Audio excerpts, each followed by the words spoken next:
முதலமைச்சராக ஜோசப் விஜய் அவர்கள் பதவியேற்ற பிறகு பல்வேறு விதமான அரசியல் சூழல்கள், வித்தியாசமான அரசியல் நிகழ்வுகள் நடைபெறுவதை நாம் பார்த்து வருகிறோம். அந்த வகையில் சூப்பர் ஸ்டார் ரஜினிகாந்த் ஒரு செய்தியாளர் சந்திப்பு நிகழ்த்தியதை நாம் பார்த்தோம். அதில் எனக்கு விஜய் மீது பொறாமையா, விஜய் ஆட்சியை கவிழ்ப்பதற்கு நான் காரணமாக இருப்பேனா, அப்படி எதுவும் முயற்சிகள் என்னை வைத்து நடைபெற்றதா போன்ற பல்வேறு கேள்விகளுக்கு ரஜினிகாந்த் பதிலளித்தார். அதில் விஜய் தனக்கு அடுத்த தலைமுறை என்றும், அவர் மீது நான் எப்படி பொறாமைப்படுவேன், எனக்கு ஒருபோதும் விஜய் போட்டியாக மாட்டார், அதே போல் விஜய்க்கு நானும் போட்டியாக மாட்டேன் என்று அவர் கூறியதை நாம் எல்லோரும் கேட்டிருப்போம். இந்த நிலையில்தான் இன்றைய தலைமுறையினருக்கு ரஜினிகாந்த் யார், கமலஹாசன் யார் என்பதை ஒரு விலாவாரியாக எடுத்துரைக்க வேண்டிய கடமை இருப்பதாக நான் உணர்கிறேன்.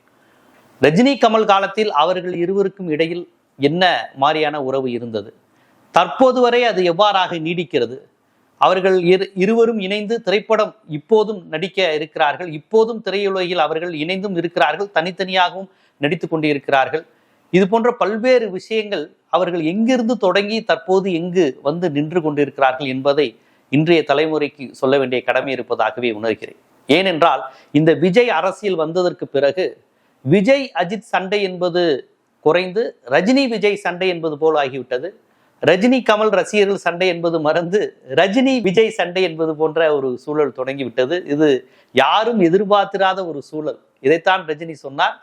விஜய் தனது அடுத்த தலைமுறை, ஒருவேளை கமலஹாசன் முதலமைச்சராக இருந்தால் நான் பொறாமைப்படுவேனோ என்று தெரியாது என்று சொல்லிவிட்டு சிரித்து விட்டே உடனே அப்போதும் நான் பொறாமைப்பட மாட்டேன், கமலஹாசனை நான் என்றும் போட்டியாக பார்ப்பேன் ஒழிய பொறாமையாக பார்க்க மாட்டேன் என்று கூறினார்.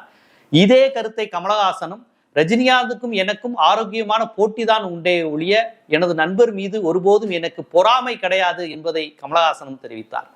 இந்த நிலையில் ரஜினிகாந்த் கமலஹாசன் இந்த அரை நூற்றாண்டுகளுக்கு மேல் தமிழ் சினிமாவை எந்த அளவு ஆக்கிரமித்திருந்தார்கள், எந்த அளவிற்கு தமிழ்நாட்டின் அரசியல் சூழலிலும் ரஜினிகாந்த் பேசு பொருளாக, விவாத பொருளாக தொடர்ந்து இருந்து வருகிறார் என்பதை ஜீவா சினிமா ரசிகர்களுக்கு எடுத்துரைக்கும் ஒரு நிகழ்ச்சியாகவே, தொகுப்பாகவே இதை நான் உங்களுக்கு வழங்குகிறேன். அபூர்வ ராகங்கள் படத்தில் ரஜினிகாந்த் கேட்டை திறக்கும் பொழுது அவருக்கு தெரிந்திருக்க வாய்ப்பில்லை, நாம் திறப்பது ஏதோ ஒரு வீட்டின் வாசல் அல்ல, புகழின் உச்சிக்கே அழைத்து செல்லக்கூடிய இமயத்தின் திறப்பு என்று. அந்த படத்தில் மிக மிக சாதாரண நடிகராக, அதே சமயம் படத்தில் திருப்புமுனையை ஏற்படுத்தும் கதாபாத்திரமாக ரஜினிகாந்த் நடித்திருப்பார். அந்த காலகட்டத்தில் ரஜினி புதுமுகம். ஆனால் கமல் அப்படி கிடையாது. 1975ஆம் ஆண்டு அபூர்வ ராகங்கள் படம் வரும் பொழுதே கமல் தமிழ்நாட்டு மக்கள் நன்கு அறிந்த முகம். 15 ஆண்டுகளாக குழந்தை நட்சத்திரமாய், லவ்வர் பாயாக தமிழக மக்களிடம் உரையாடி கொண்டிருந்தார் கமலஹாசன். ரஜினி அப்போதுதான் தமிழ்நாட்டு மக்களுக்கு அறிமுகமாகியிருந்தார். ஆனால் ரஜினி வருவதற்கு முன்பே கிட்டத்தட்ட 30 படங்களில் நடித்து விட்டார் கமல். அந்த வகையில் ரஜினி திரைக்குள் நுழையும் போதே கமல் சூப்பர் சீனியர். ரஜினி சினிமாவை படிப்படியாக எடுத்து படித்தவர். கமல் சினிமாவின் வழியே தான் அனைத்தையும் படித்தார். ரஜினிகாந்த் வந்த பிறகும் கமலுக்கு கதாநாயக வேடம் தொடர்ந்து கொண்டுதான் இருந்தது. ஆனால் ரஜினிக்கோ வில்லன் வேடம், குணச்சித்திர வேடம் போன்ற வேடங்கள் மட்டுமே கிடைத்தது. ஆனால் கதாநாயக வேடம் கிடைக்காத அந்த தருணங்களில் ரஜினிகாந்த் நடித்த படங்களே இன்று வரை ரஜினியின் அடையாளங்களாக இருக்கின்றன.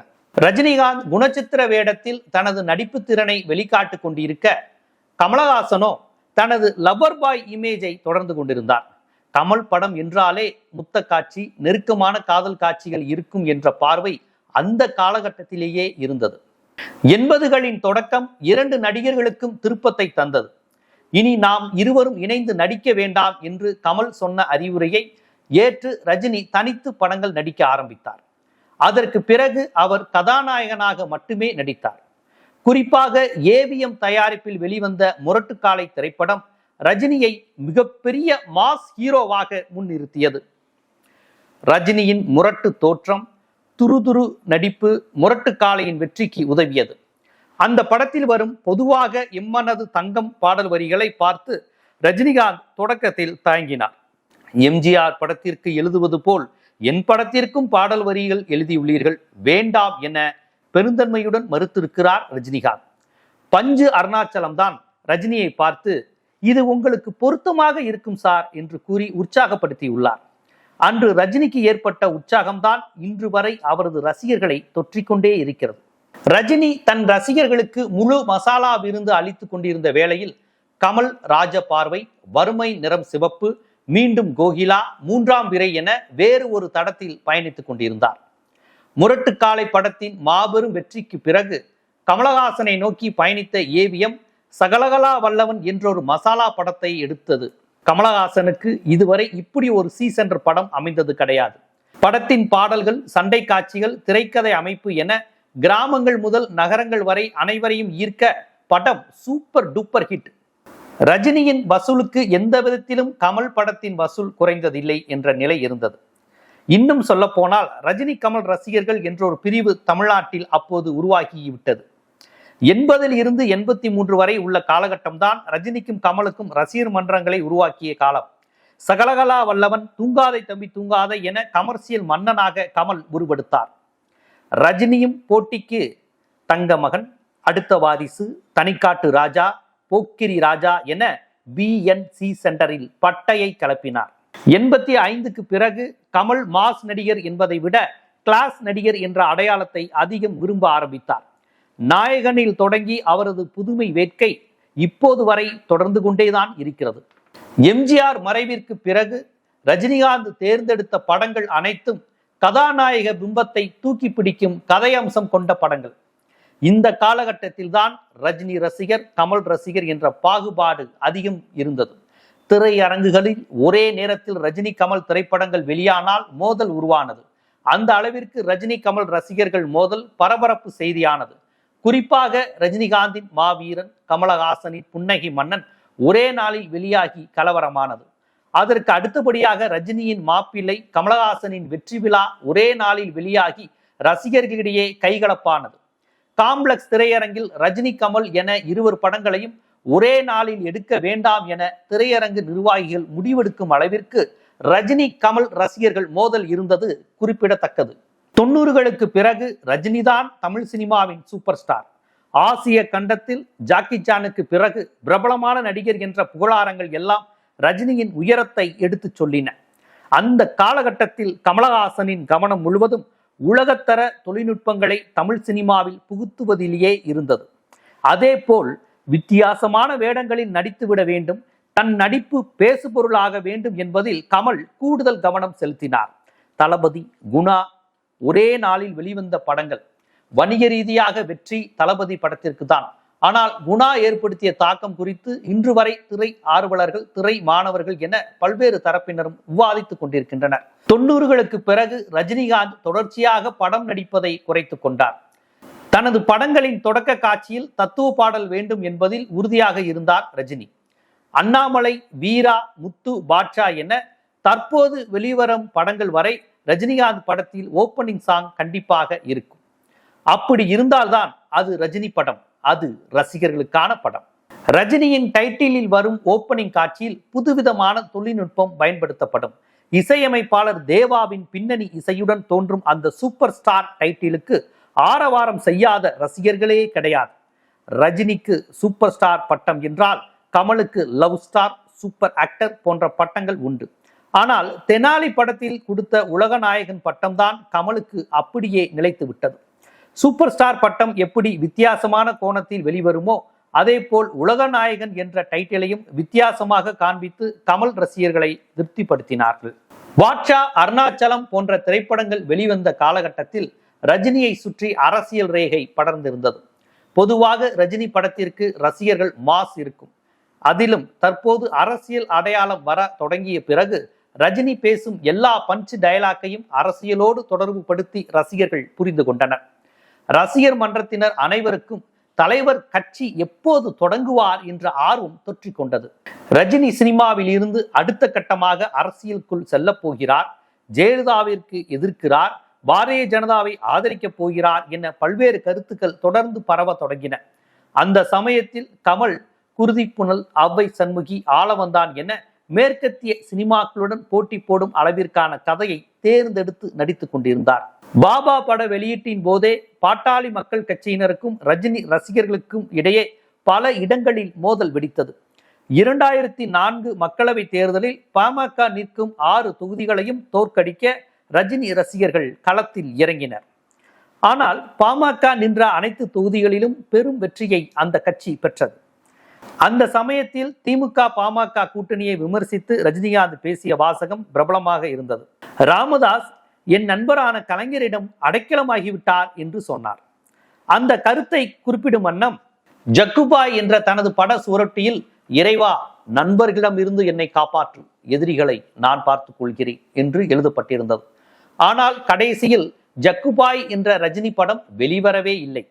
KS ரவிக்குமார் இயக்கத்தில் அந்த திரைப்படம் வெறும் துவக்க நிலையிலேயே நின்று போனது. ரஜினி அரசியலுக்கு வருவாரா மாட்டாரா என்ற கேள்வி 2000ற்கு பிறகு அதிகமாகவே கேட்டது. அதற்கேற்றாற்போல் சில சம்பவங்களும் நடைபெற்றது. காவிரி நீர் பங்கீடு பிரச்சனையில் மத்திய அரசிற்கு ஆதரவாகவும், கர்நாடக பிரச்சனையில் மத்திய அரசிற்கு ஆதரவாகவும் கர்நாடக அரசின் குரலாக ரஜினிகாந்த் ஒலிக்கிறார் என்று இயக்குனர் பாரதிராஜா போன்றோர்கள் குற்றம் சாட்டினார்கள்.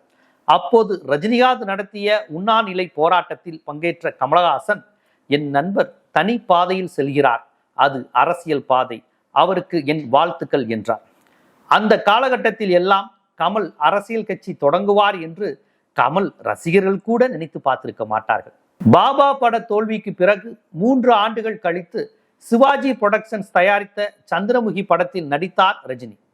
படம் வெளியிட்ட இடங்கள் எல்லாம் திரையரங்கா அல்லது கோவிலா என ஆச்சரியப்படும் அளவிற்கு பெண்கள் கூட்டம் அலையலையாக வந்தது. நீண்ட இடைவெளிக்கு பிறகு தனது வழக்கமான பாணி, அரசியல் பஞ்ச் டயலாக் போன்றவற்றிலிருந்து விலகி ரஜினிகாந்த் நடித்த தனித்துவமான திரைப்படம் தான் சந்திரமுகி.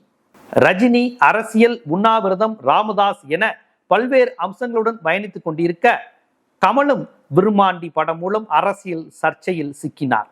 படத்தின் பெயரும் படத்தின் சுவரொட்டியில் காட்டப்படும் அறிவாலும் வன்முறை கலாச்சாரத்தை தூண்டும் விதமாக இருப்பதாக புதிய தமிழகத்தின் நிறுவனர் டாக்டர் கிருஷ்ணசாமி எதிர்ப்பு தெரிவித்தார்.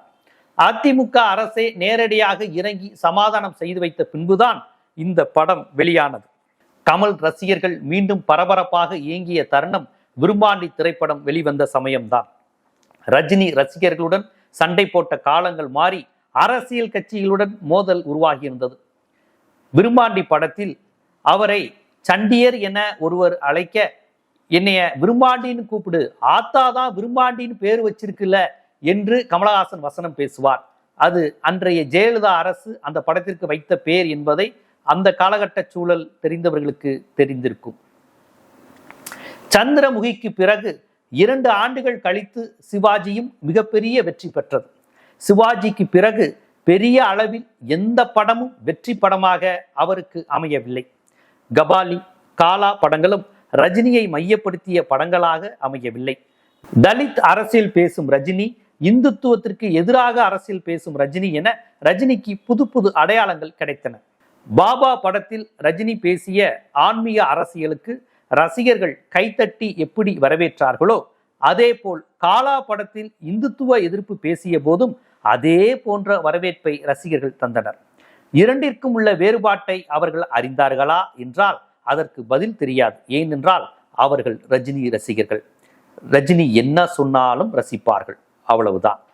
ஜெயலலிதா மறைவிற்கு பிறகு ஆளும் அரசை ட்விட்டரில் விமர்சித்து வந்த கமல் மக்கள் நீதி மய்யம் என்ற கட்சியை தொடங்கிவிட்டார். ரஜினிதான் கட்சி தொடங்குவார், அவருக்குத்தான் அந்த திட்டம் இருக்கிறது என்று எல்லோரும் எதிர்பார்த்த வேளையில் கமல் தனது அரசியல் பிரவேசத்தை தொடங்கினார். கட்சி தொடங்குவதற்கு முன்பு ரஜினிகாந்தை பார்த்து ஆலோசித்து விட்டு வந்தார் கமல். நண்பர் கமலுக்கு ரஜினிகாந்த் வாழ்த்தும் தெரிவித்தார். 2017ஆம் ஆண்டின் இறுதியில் நான் அரசியலுக்கு வருவது உறுதி என அறிவித்தார் ரஜினி. ரஜினி ரசிகர்கள் உற்சாகமாகினர். ரஜினி மன்றங்கள் உற்சாகமாக செயல்பட தொடங்கின. கஜா புயல் நிவாரணத்தின் போது ரஜினி மன்றங்களின் செயல்பாடுகள் அதிகமாக இருந்தன. சமீபத்தில் தண்ணீர் பிரச்சனை ஏற்பட்ட போது கூட ரஜினி மன்றங்கள் உடனடியாக செயல்பட்டன என்று மாற்றுக் கட்சியினரை பாராட்டினர். 2019 பொங்கலுக்கு வெளிவந்த பேட்ட படத்தில் மீண்டும் ரஜினி அரசியல் பஞ்ச் வசனங்களை நுட்பமாக முன்வைத்திருந்தார். கட்சி தொடங்கிய பிறகும் பிக்பாஸ் நிகழ்ச்சியின் நெறியாளராக கமல் தொடர்ந்து கொண்டிருந்தார். அவர் என்ன பகுதி நேர அரசியல்வாதியா என்று பலரும் விமர்சனம் செய்தனர். ஆனால் தேர்தல் நேரத்தில் வேட்பாளர்களை நிறுத்தி தமிழ்நாடு முழுவதும் பிரச்சாரம் செய்தார் கமல். அதில் ஒரு சுவாரஸ்யம் அரங்கேறியது. அரசியலில் ரஜினி செல்லும் பாதை வேறு, நான் செல்லும் பாதை வேறு என்று சொன்ன கமல் தனது கட்சிக்கு ஆதரவு தரும்படி ரஜினியிடம் இறுதி வரை கேட்டு பார்த்தார். ஆனால் ரஜினி கடைசி வரை ஆதரவு கொடுக்கவில்லை. ஒருவேளை ரஜினி கமல் இணைந்து அரசியல் களம் கண்டால் ரசிகர்கள் மத்தியில் மிகப்பெரிய ஒரு தாக்கத்தை ஏற்படுத்தி இருக்குமோ என்பதை உறுதியாக சொல்ல முடியாது. தேர்தல் முடிந்த பின் மீண்டும் பிக் பாஸ் இந்தியன் 2 என அடுத்த கட்ட பரபரப்புக்கு தயாராயினார் கமலஹாசன். ரஜினிகாந்தை சுற்றி 30 ஆண்டுகளுக்கு மேலாக அரசியல் காற்று அடித்தாலும் அவர் வெளிப்படையாக வருவேன் என்று சொன்னது 2 ஆண்டுகள் மட்டும்தான். 2017 அந்த காலகட்டத்தில் தான் அவர் வெளிப்படையாக அரசியலுக்கு வருவேன் என்று கூறினார். ஆனால் அதன் பிறகு கொரோனா போன்ற பல்வேறு காரணங்களை முன்வைத்து நான் அரசியலுக்கு வரவில்லை என்பதை வெளிப்படையாக அழுத்தம் திருத்தமாக தனது ரசிகர்களிடம் தெரிவித்து விட்டார். ரஜினிகாந்தும் கமலஹாசனும் திரையுலகில் மிகப்பெரிய ஜாம்பவன்களாக இருந்தார்கள். அரசியலை பொறுத்தவரை ரஜினிகாந்த் தொடங்கவே இல்லை. இருந்தாலும் அரசியல் சூழல் அவரை சுற்றி வீசிக்கொண்டே இருக்கிறது. ஆம், அவர் அரசியல் கட்சியை தொடங்கவில்லை என்று சொன்னதற்கு பிறகும் இன்று வரை யார் அரசியல் கட்சி புதிதாக தொடங்கினாலும், எந்த கட்சி ஆட்சியில் இருந்தாலும், எப்போது தேர்தல் வந்தாலும் ரஜினிகாந்தின் வாய்ஸ் யாருக்கு என்ற குரல் கேட்டுக்கொண்டேதான் இருக்கிறது. அது விஜய் காலகட்டத்திலும் தொடர்கிறது என்பதைத்தான் இங்கு நாம் புரிந்து கொள்ள வேண்டும். கமலஹாசனை பொறுத்தவரை அவர் முதலமைச்சர் கனவில் கட்சி தொடங்கினாலும் தற்போது அந்த அளவிற்கு வீரியமாக அவரது கட்சி இல்லை. இருப்பினும் தெளிவாக நான் திமுக கூட்டணியை ஆதரிக்கிறேன் என்று சொல்லி தொடர்ச்சியாக அதற்கான பிரச்சாரத்தில் இருந்தார். ராஜ்யசபா எம்பி பதவியும் அவர் பெற்றுக்கொண்டார். தற்போது வந்திருக்கும் விஜய் கட்சியை பொறுத்தவரை ரஜினி கமல் அளவுக்கு அனுபவம் இல்லை என்றாலும் முதலமைச்சராக அவரது கட்சி அரியணை ஏறிவிட்டது. மெஜாரிட்டி கிடைக்கவில்லை என்ற போதிலும் அதிக சீட்டுகள் வாங்கியவர் என்ற அடிப்படையில் அவர் அரசியலில் நிகழ்த்தியிருப்பது ஒரு பெரிய சாதனையே என்று அரசியல் பார்வையாளர்கள் முன்வைக்கின்றனர். இருப்பினும் விஜய் அவர்கள் முதலமைச்சர் ஆனதற்கு பிறகு ரஜினிகாந்த் கமலஹாசன் இருவரையும் இவரே சென்று சந்தித்திருக்க வேண்டும் என்று பல அரசியல் பார்வையாளர்கள் கருத்துக்களை முன்வைக்கின்றனர். கமலஹாசன் அவராக சென்று விஜயை வாழ்த்தினார். ரஜினிகாந்த் தனது எக்ஸ் தளத்தில் வாழ்த்துக்களை பரிமாறினார். இருந்தாலும் விஜய் முழுக்க முழுக்க ரஜினிகாந்தின் மேனரிசத்தை பயன்படுத்தியே தொடர்ச்சியாக திரைப்படங்களில் நடித்துக் கொண்டிருந்தார். நான் ஒரு தீவிர ரஜினி ரசிகன் என்பதை பல முறை பதிவு செய்திருக்கிறார். பல திரைப்படங்களிலும் திரைப்படங்களுக்கு அப்பாற்பட்ட மேடையிலும் பதிவு செய்து கொண்டிருக்கிறார். ரஜினிகாந்தின் திரைப்பட பாடலான மின்சார கண்ணா என்ற பெயரிலே திரைப்படம் நடித்திருக்கிறார். ஆகவே விஜய் முதலமைச்சர் ஆனவுடன் தனது அப்பா வயதில் இருக்கும் ரஜினிகாந்தை சந்தித்து அவர் ஆசீர்வாதம் வாங்கியிருந்தால் இன்னும் சிறப்பாக இருந்திருக்கும் என்றே ரஜினி ஆதரவாளர்களும் தங்களது கருத்துக்களை தெரிவித்து வருகின்றனர். இந்த நிலையில் விஜய் ரசிகர்கள் ரஜினிகாந்த் யார், கமலஹாசன் யார், இவர்களுடைய சினிமா அரசியல் தாக்கம் தமிழ்நாட்டில் எத்தகைய தாக்கத்தை ஏற்படுத்தி இருந்தது, எத்தகைய பேசுபொருளாக என்பதை தெரிந்து கொள்ள வேண்டும் என்பதற்காகவே இந்த காணொளி வெளியிடப்படுகிறது.